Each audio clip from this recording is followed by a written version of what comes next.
Welcome to another episode of the Fantasy Theory Podcast. Bring it in for the real thing. Today we are going to be talking about cognitive bias. I've been watching a science channel on YouTube called Veritasium, and the video that specifically gave me the inspiration for our video today is one called The Most Common Cognitive Bias. In it, he essentially does an experiment with a few different groups of two people where he says, all right, I'm going to give you a series of three numbers, and then your goal is to give me a series of three numbers and try and guess the rule that my numbers follow. So he says 2, 4, 8. Then the people that he's doing the experiment with, just random people on the street, they'll give him a set of three numbers and try and find out the rule.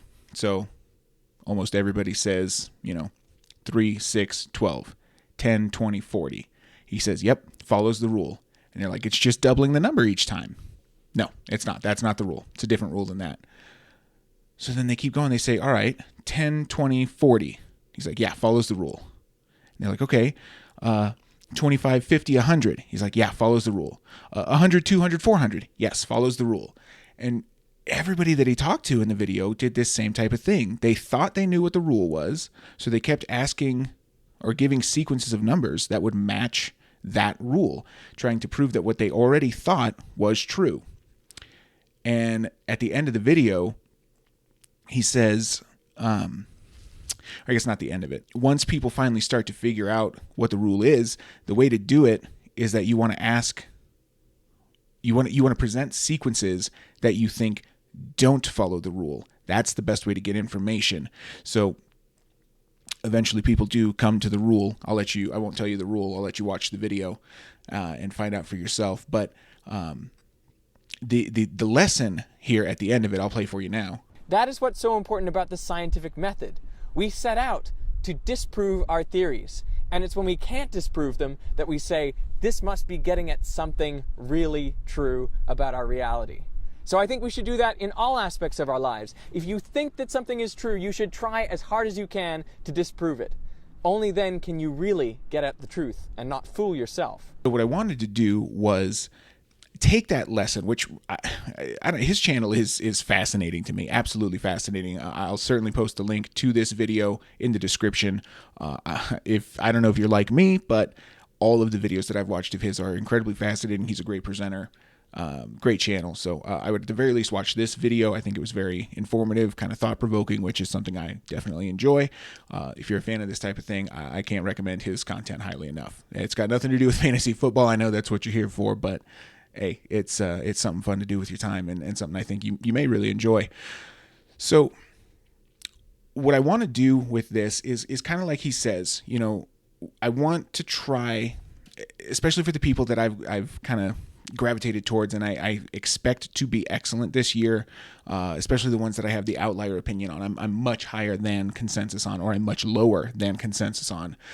I want to try and find the opposite reasoning to see if I can change my own mind, and by doing that, maybe change your mind. Or at the very least, we'll go through this thought experiment and it'll provoke you to say, hey, you know what? I'm really high on Ezekiel Elliott this year, and everybody's got him down at 6, 7, 8. Maybe I should look at why are people lower on him? Or maybe you're really low on Justin Jefferson this year. Oh, his breakout rookie year, that was a fluke and it's not going to happen again. But everybody seems to be really high on him. Why am I not high enough? And that's the kind of thing, like I talked about a few episodes ago, where I kind of want to give you less of a teach a man to fish, or less of a give a man a fish, more of a teach a man to fish. So we can give you the tools to kind of, less so I want to give you, here is information that is going to be good for your upcoming draft, and then you can completely disregard. I don't feel like that's as rewarding as a fantasy football player for years to come. Absolutely, we're going to have rankings, projections, things like that will specifically help you for this year. But as an overarching strategy, I think this will be something that may help for years to come, and so that you don't end up, spoiler alert, we're going to talk about Jonnu Smith, of course, but essentially, if I had this before, maybe I could have looked at Jonnu Smith and said, hey, you know what? I'm really high on him, but it's just not there. It's just not there for me. It's irrational for me to be as high on him as I am. So we'll talk about Johnny today. We'll go through that experiment with him. There's really not much news, but we'll dive into what little there is. So what do you guys hear? What's the scuttlebutt? So the Washington football team has announced that apparently the Washington Warriors is not on the table as far as their new name, which they said they're supposed to announce early in 2022. I guess after the season is over, they'll announce the name that they'll move forward with in the 2022 and beyond seasons. So the good news for that, obviously it's got no impact on fantasy football. It doesn't matter what their team name is. It has no impact on fantasy football.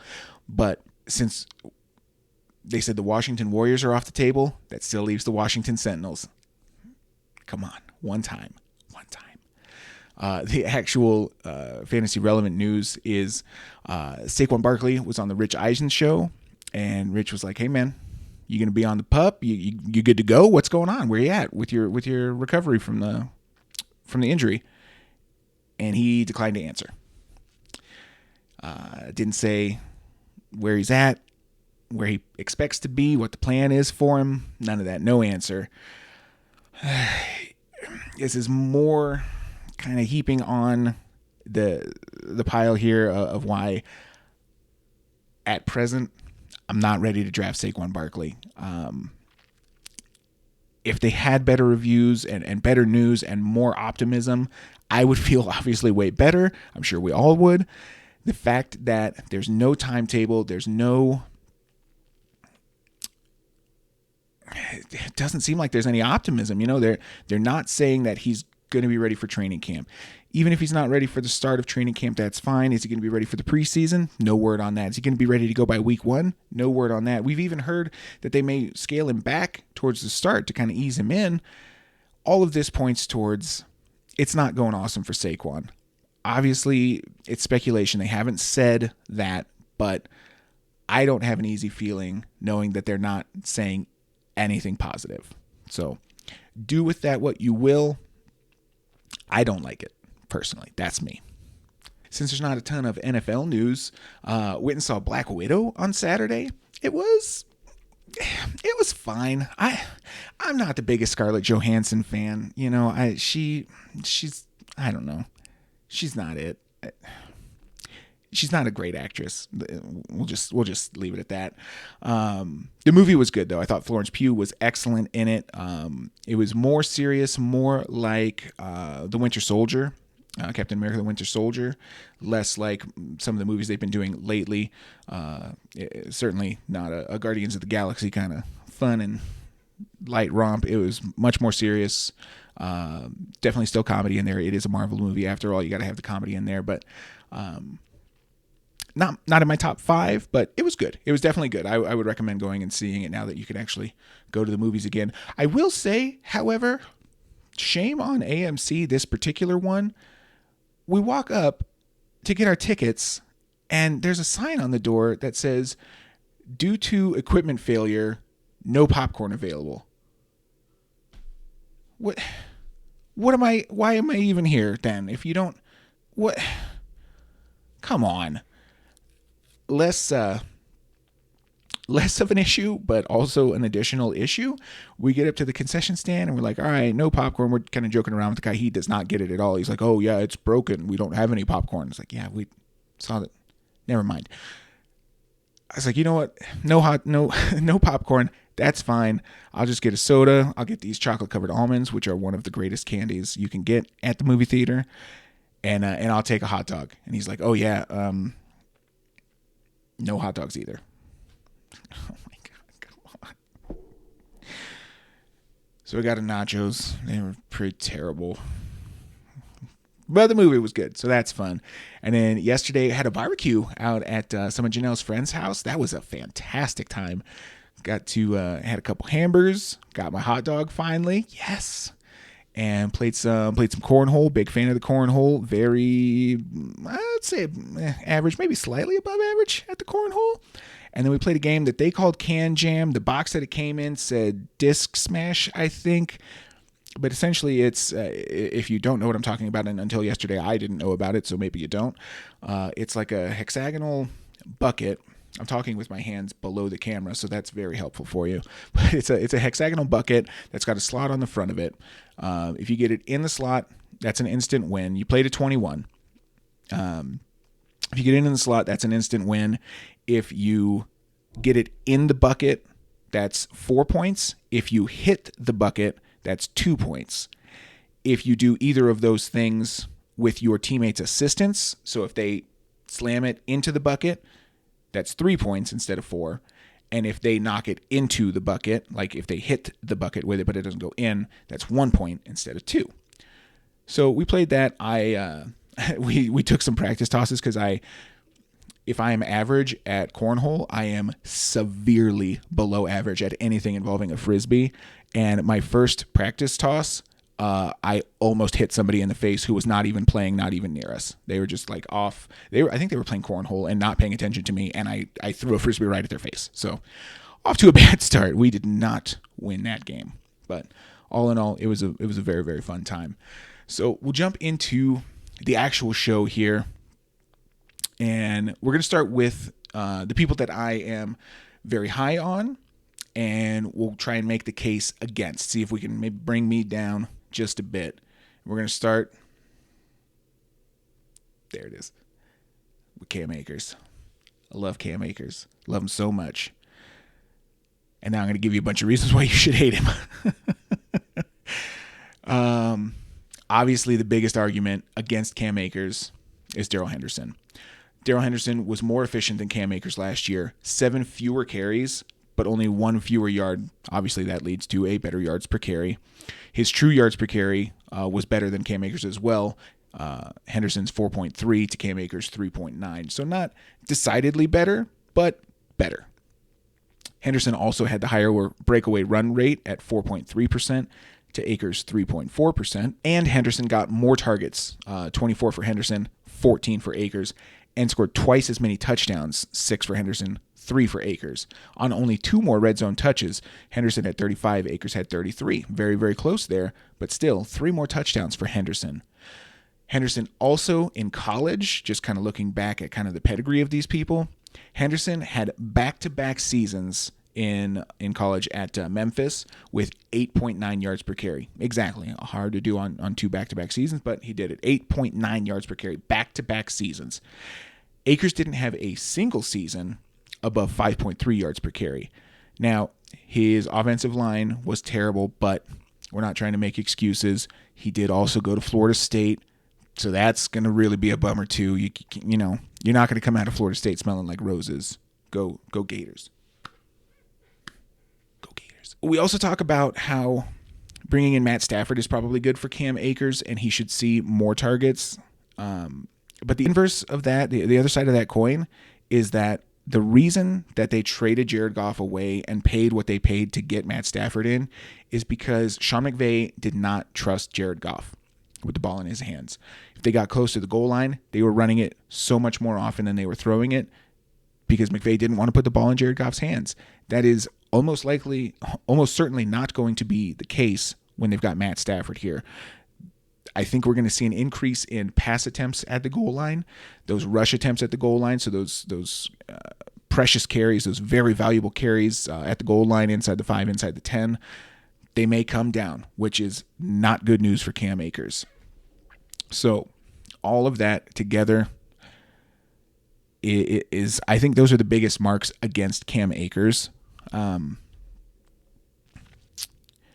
Malcolm Brown is gone, so it's really is it a running back by committee with a split, a timeshare here between Henderson and Akers, or is it, as I believe, that Akers is going to be the number one and Darrell Henderson is going to be the Alexander Madison, the Tony Pollard to Cam Akers, Dalvin Cook, or Zeke, if you will, to use that example. These are the things to consider that maybe I'm obviously very, very high on Cam Akers this season. And these are things that maybe I don't consider. I hear these arguments. I listen to a lot of podcasts, watch a lot of videos, do a lot of research, and I hear these arguments over and over again, and I just dismiss them. Don't even listen to them. Henderson's a bum. Don't even care. And that is a flaw in my process. And I think I need to look at these negatives and give them the same weight that I give the positives. Cam Akers, he had so many carries. He took over that workhorse role, and he was getting yards and the playoff games. Oh man, I get enamored by that, and I focus on that, and I don't give enough weight to the opposite side, and I certainly need to. So these are things to maybe consider, and things that I will certainly consider. I may go back and I may tweak some numbers for the Rams that I statted out in that extremely clear and crisp video that I put on YouTube.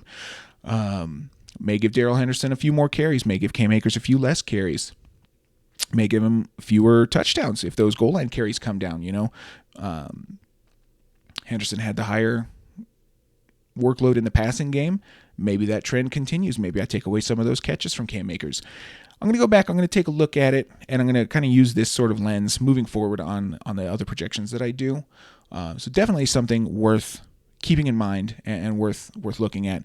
Let's do it again for, like I said, Jonnu Smith. I hate this episode. So Jonnu Smith, very high on him. I've got him. I'm very confident is the person I've got the most exposure to on my underdog drafts. I feel like I've got him in all but one of the drafts that I've done. Big on Jonnu Smith. So here's the case against him. Here's why you should not feel the way that I do. And maybe I won't at the end of this. So in a receiving core that essentially started and stopped with A.J. Brown last year, Corey Davis, sure, whatever, Jonnu only got 13.4% of the targets last year. The second tight end on the team, Anthony Ferkser, who's now the tight end 1 on the team, got 10.9% himself. That's not great.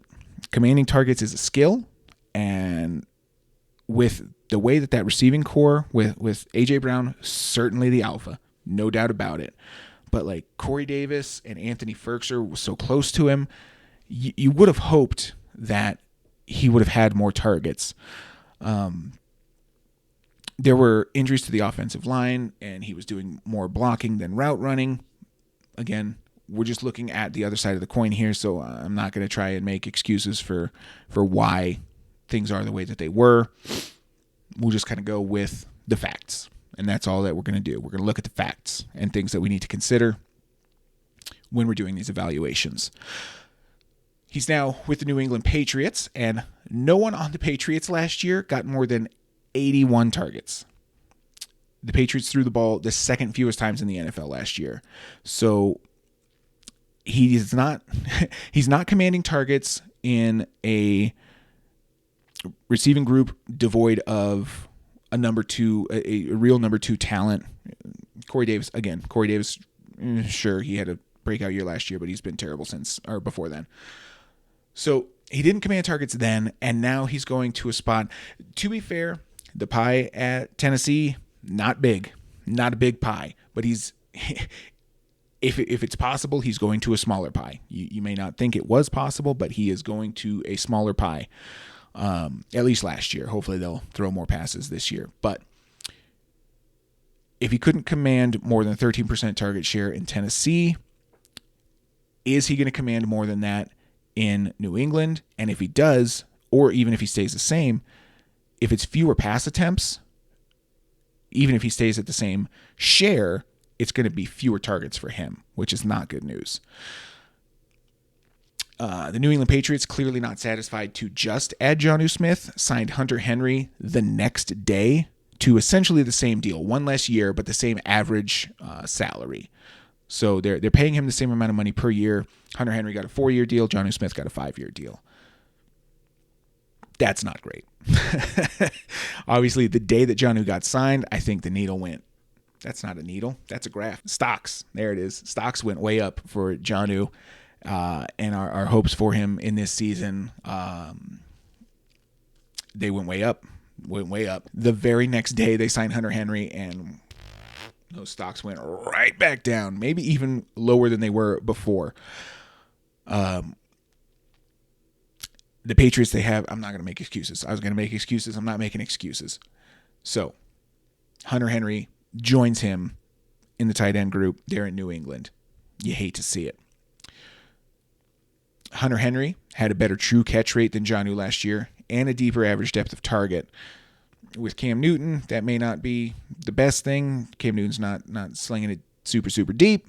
But if it's Mac Jones, maybe that comes into play. With the signing of Hunter Henry alongside him, as well as the acquisition of Nelson Aguilar, the emergence of Jacoby Myers, the re-signing of James White, I mean, there's reason to believe that Jonnu will be right where he was in Tennessee, which is the third fiddle, maybe worse than that. I mean, if he's behind Nelson Aguilar, maybe he's behind Hunter Henry, maybe he's behind James White. If it's Mac Jones, I mean, even if it's Cam Newton, he may be behind James White. I mean, there's a world that exists where, I mean, Jonnu's getting 60 or 70 targets and is, again, worthless for fantasy. That world certainly exists, and that's the case for it. So now I'm sad. And we got to do a whole another thing. And I got to talk great about people I think suck. God, I hate this episode. All right. We'll move to I don't know. I don't like these people, so boosting them up is not going to be fun for me, but what can you do? So the people that I'm lower than consensus on, let's give you the positive spin for them. You know, why I should be higher on them than I currently am. And we'll start with Saquon Barkley. So Saquon Barkley, of course, I am lower on him because, as we talked about in the news, that injury makes me feel very, very uneasy. I don't like it. But if we get the news that, you know, he's at training camp or he's playing in the preseason, God forbid, or, you know, we get the confirmation he's going to be ready for week 1. No worries about it. Full go week 1, no problem. Then that worry is pulled away from me. And here's some good news for him. Who is there in the New York backfield to compete with him for touches, for carries, for targets, all of that? Devontae Booker, Corey Clement? Nah, nobody is the answer. Nobody. They let Wayne Gallman, Dion Lewis, Devontae Freeman, and Alfred Morris all walk in free agency. Get the hell out of here. Wayne Gallman off to the 49ers. Dion Lewis, Alfred Morris, and Devontae Freeman all free agents currently, as well they should be. They have no problem with those guys being gone. Those were the top 4 runners in that backfield last year. Daniel Jones, he was number 2 in carries, but those were the 4 top running backs. All 4 of them gone. So that tells me that the Giants are more comfortable with where Saquon is than I am right now. And they are certainly more privy to the knowledge of how his rehab is going than I am. So you got to trust that, you know? You got to trust that. The fact that Devontae Booker and Corey Clement are the only people that are on, that are like, they're the second and third string running backs, that's nothing. That's absolutely nothing. And the Giants feel comfortable enough with that they let Dion Lewis and Devontae Freeman, Wayne Gallman, and Alfred Morris go. These are not world beaters, so it's not like, oh my gosh, they actually let that guy go. Whatever. It's Dion Lewis and it's Alfred Morris, for God's sake. But still, to have the running back room be the way that it is by choice for them, it's got to give you more confidence in Saquon. The addition of Kenny Golladay should actually help Saquon Barkley to some degree. Defenses are going to have to give a little bit more attention to the passing game than they have before, where it was, you know, Darius Slayton and Evan Ingram and Sterling Shepard. Now with the addition of Kenny Golladay, that number 1 spot becomes much, much more threatening. So they're going to have to pay a little bit more attention to the receivers here, which should free up Saquon a little bit. I mean, it's not going to be staggering. You know, it's not the same as it is for Derrick Henry in Tennessee, for example, with the addition of Julio Jones. You know, Kenny Golladay is an excellent receiver for sure, but he ain't no Julio Jones, for God's sake. So it will help Saquon to some degree, and any help for him is certainly good. I mean, he's been the best player on the field, and I think he will continue to be the best player on the field on offense for the Giants. But to get a little bit of a reprieve some amount of the time this season, I think that's going to be certainly welcome for him. A lot has been said. Like I said, I do listen to a lot of podcasts, do a lot of research, and I hear over and over and over again that Saquon Barkley in his rookie year got 121 targets. That, of course, was with Eli Manning. Not the biggest runner in the world. Daniel Jones, certainly more mobile than him. 121 targets in 2018, and we can't expect him to see that sort of target volume again. And while I think that is true to say that we won't see 121 targets again, I will say that in 2019, Eli Manning played 4 games. Daniel Jones played 12. Saquon only played 13 himself due to that high ankle sprain. But in those 13 games, if you pace that out, he was on pace for 95 targets and 68 catches. So while, yes, we won't see the absurd 121 targets, Christian McCaffrey level workload in the passing game, he's still going to get targeted probably, third or fourth most in the league at the running back position. So it's kind of disingenuous to say, oh, he's not going to see the same amount of targets. No, obviously he's not, but he's still going to see an elite target level for a running back. So that argument, get that out of my face.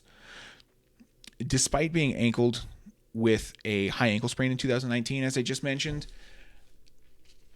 Barkley was still 7th in yards created per touch. He got hurt and missed a little bit of time with that high ankle sprain, came back way too soon. But even factoring in those games, still 7th in yards created per touch. So that's impressive.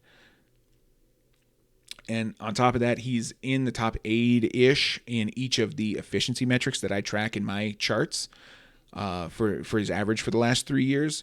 Saquon Barkley, immensely talented. So, when I say that I'm not prepared to draft Saquon Barkley right now, and I am not prepared to draft Saquon Barkley right now. Like I said, if that injury, that looming injury and that recovery and when he's going to be ready, if that kind of shadow gets lifted, if that black cloud comes off of him, green light, wheels up, absolutely smash Saquon Barkley. If you want to take him after Dalvin Cook, before Derrick Henry, before Alvin Kamara, go for it. If he's looking good in training camps, or if he plays in the preseason and you have if the preseason happens before your drafts, if he's looking good then and we're feeling confident about him, smash that button. Take Saquon Barkley. Saquon Barkley, he's an excellent player. If that injury is still looming and there's some uncertainty there, I'm off it. I'm absolutely off it. I can't have it in the first round. I can't have it. The last person that we'll talk about, if you have watched the channel for any amount of time, you will know that this pains me to speak well of Deontay Johnson.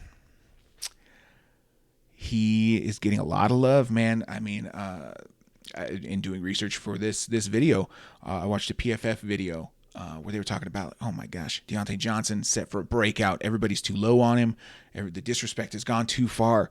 Reception, perception, same attitude. Everybody keeps talking, oh, he dropped a bunch of balls. Drops aren't trackable. They're not repeatable. They're not a sticky stat. So if he dropped them here, that has no bearing on how many he's going to drop this year.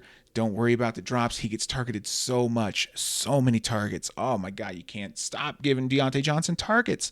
And then, of course, Nick over at BDGE, who I reference a lot, love his channel. He's big on Deontay Johnson too. Same type of thing. Everybody says the same thing. Don't worry about the drops. Sure, okay. No problem. I won't worry about the drops. Everybody drops balls. DK Metcalf dropped a lot of balls.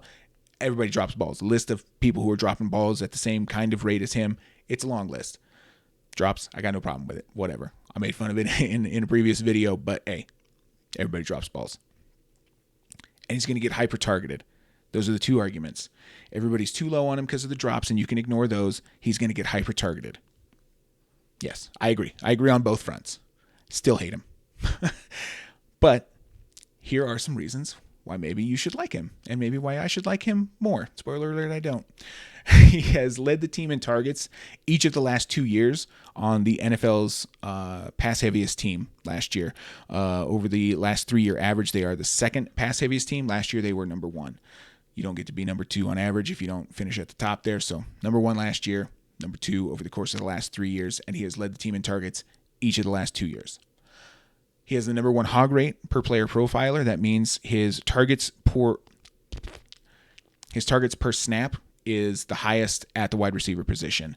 So again, we're reinforcing this guy's going to get hyper targeted. Big Ben locks onto him, and he's going to lead the team in targets. I don't think that there's much of a doubt about that. As long as everybody stays healthy, he's going to lead the team in targets for sure. Big Ben had just come off of elbow surgery last year. So hopefully with a year of, doing the rehab and getting that elbow worked out and getting in better shape and, being another year removed from that surgery, everything's loose, everything's feeling good. He is another year older, so that's a tick against him. But there is a narrative that you can spin that says, hey, Big Ben, his arm coming off that surgery. You don't see football players getting the surgery that he got. I think it was Tommy John, but you don't see football players getting the surgery that he got. Mostly it's baseball pitchers. So we kind of didn't know what to expect from him. All of his arm strength wasn't quite there. So maybe this year, even though he is a year older, he's a year removed from the surgery. Maybe that equals out. Maybe that even ends up with him having a better arm this year, which is certainly good for everybody, Deontay Johnson included. Then, as I mentioned, I was doing some research on reception perception, Matt Harmon's system that he uses there to chart the effectiveness of players at different routes that they run and different coverages that they face. And Deontay Johnson graded very, very well in reception perception. 95th percentile against man coverage, 96th percentile against zone coverage, and 86th percentile against press coverage. Those are staggering win rates according to reception perception. Deontay Johnson, he gets open. He gets hyper-targeted because he's open. There's no denying that. I said I wasn't going to make excuses, but man, I can't in good conscience send you out of here with the last thing that I say being like, here's some reasons why Deontay Johnson's great. Go get him. No, don't. Stay away from him. No Deontay Johnsons. I agree with the points that everyone is making. I agree the drops are not a concern. I don't care about the drops. I agree that he is going to get hyper-targeted. He's not going to get targeted to the level that Michael Thomas has in the past. Devontae Adams was last year. He's only had like 18% target share when he led the team in 2019 and a 21 just over 21% target share last year. He's not getting a dominant target share. He is leading the team for sure, but he's not getting that dominant number one receiver on a team like 26% target share. He's not getting that. He is going to lead the team, though. He's going to get hyper-targeted, and I agree with that point as well. Everything that everybody's saying about him is true. They're just not talking about how inefficient he is. He is crazy inefficient. So for comparison, I'm going to do this two ways. He was on pace last year. He played 15 games, so we paced that out to 17 games. He was on pace for 163 targets. That's ridiculous. That would have been fifth in the league last year. With the fifth most targets in the league, he was on pace for just over 1,000 yards. People with targets similar to him, target paces similar to him, Allen Robinson, 160 targets, just over 1,300 yards. Calvin Ridley, 162 targets, one less, just one less target, 1,557 yards. DeAndre Hopkins, 7 more targets, almost 1,500 yards. The people that are around him are doing so much more with the targets that they're getting. He is in their company in targets alone. I don't think he's in their company in skill. He's certainly not in their company in production. So yes, the drops I don't care about. The targets, they will be there. It will not matter. I did a little experiment here to take Deontay Johnson's targets and just put the average stats.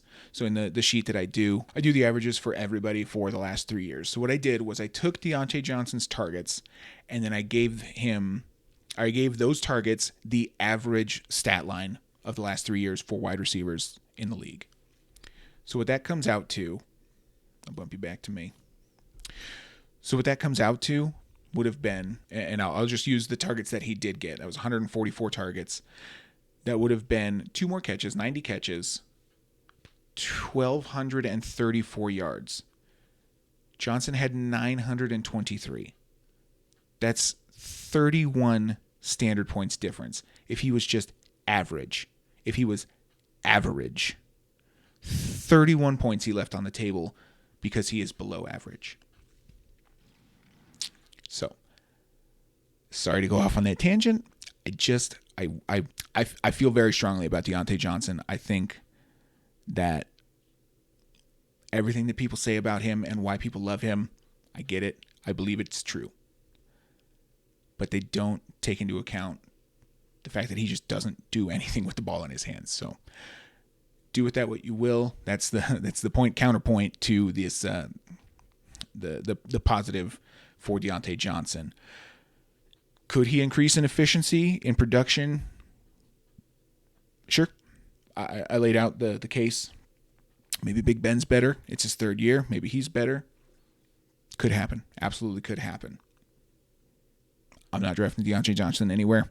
I wouldn't recommend that you do, but we've at least laid out the case for and against, so you can make an informed decision. I do hope that this episode was helpful to you. I hope that it helps you to think about the people that you have in your mind as this guy is great. Everybody who doesn't think he's great is way off base, as I have been with Jonnu Smith for a number of years. Odell Beckham, I'm the same way. We're all guilty of it. I'm very much guilty of it. I think we're all guilty of it. And the other way around too. You know, last year, Miles Sanders, he was going in the first round, start of the second round, somewhere in there. I didn't get it, but maybe if I had done something like this, I would have been a little bit higher on him. Thank God I wasn't, but that's being results oriented, and we don't want to be that way. So maybe just kind of apply this thought experiment to people that you are higher than the consensus on, lower than consensus on, and see if maybe there's something that you're missing one way or the other. Maybe that'll help you out so that you don't, let's all make fun of me. Let's me make fun of me. I've told the story about a couple years ago where I took Terrell Pryor at the end of the second round. Had the number 1 overall pick. I took Terrell Pryor at the end of the second round. So terrible. I locked on. He had this like one-handed catch in the preseason. Oh, man. And he was so good for the Raiders last year. He's on Washington now. He's going to be the number 1. Oh, Terrell Pryor. He's going to go off this year. He was so terrible. So terrible. And I didn't do something like this. I locked on the positive. The negative was there. Didn't care. Don't want to see it. Get out of here. I don't want it. So something to take into consideration, something to maybe apply to the people that you are so far off of consensus on one way or the other. See if you come out with a differing opinion on the other side. It's certainly worth trying, something to do before your draft so you feel very, very comfortable with where you're at, who you're taking, who you're targeting, who you want, who you hate, that type of thing. Give it a shot. See where you come out with it. And again, those Veritasium videos, I would absolutely recommend that you watch this one. That again, the link will be in the description, and any of his other videos that you find fascinating. He's got all kinds of different topics. It's a fantastic channel. If you did enjoy this channel and this video, please do hit the button what looks like this. It very, very much helps us out. And hit that subscribe button. As I've mentioned before, the channel right now, it doesn't have enough hours logged into it for it to show up at the top of the list when you Google best ball draft or anything like that. We're not showing up just yet. So the best way for you to find your way back is hit that subscribe button. And definitely turn the bell on. That way you'll get a notification when we put out an episode. As of right now, episodes are going out on YouTube every Tuesday, so be on the lookout for those. If you are listening to the podcast, go over to the YouTube channel and do those things and do the button that looks like this, which if you're listening to the podcast, it looks like nothing to you because there's no video. It's a thumbs up. I'll tell you that right now. It's a thumbs up. So hit that button, hit that subscribe button, and start watching the videos. Got to get those numbers up. Got to get them way up. We are on Google Podcasts, Spotify, and Apple Podcasts. And if you wouldn't mind leaving a review, since you're on your computer already, hitting that like button, hitting that subscribe button, go on over to Apple Podcasts. Leave me a review on there. If you want to leave me 5 stars, I sure would appreciate it, but I would appreciate an honest review and your honest feedback. That's, as I keep saying, that's exactly what I'm looking for, is the honest feedback. So if you do have the time, get over there and leave a review for me. I certainly would appreciate it. Check out the website, thefantasytheory.com, the Instagram, thefantasytheory.com, and the Twitter, fantasytheory1. 16 characters for The Fantasy Theory, and they only give you 15. You hate to see it. Terrible, terrible time. We are rapidly approaching our 500th download, so that's very, very exciting. So for all of you that listen and watch every week, I can't tell you how much I appreciate it. I really, really, truly do. Thank you so much. Get the good word out there, and it'll take us even less time to get to the next 500, to number 1,000 as far as the downloads. And I can't thank you enough for your support so far. I really do truly appreciate it. But that's all we've got for this week. So thanks so much for listening and or watching. We'll see you next time. Have a good one.